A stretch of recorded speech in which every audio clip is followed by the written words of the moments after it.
অস্ট্রেলিয়ার মাটিতে বাংলাদেশের নতুন এক ইতিহাস শুরু। তানজিদ তামিমের ঐতিহাসিক সেঞ্চুরিতে কাঁপল অস্ট্রেলিয়া।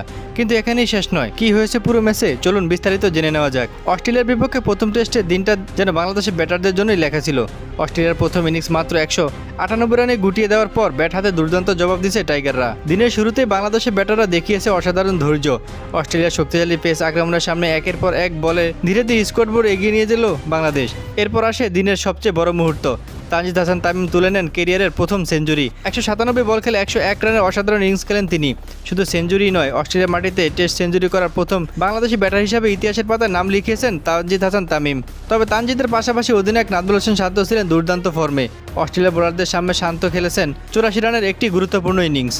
তানজিদ ও শান্তর ব্যাটিংয়ে বাংলাদেশ যখন বড় লিডের পথে, তখন মাঝের দিকে কিছুটা চাপে পড়ে যায় দল। তবে শেষ পর্যন্ত মেহেদী হাসান মিরাজ ও হাসান মাহমুদের লড়াকু ব্যাটিংয়ে বাংলাদেশকে আরও শক্ত অবস্থানে নিয়ে যায়।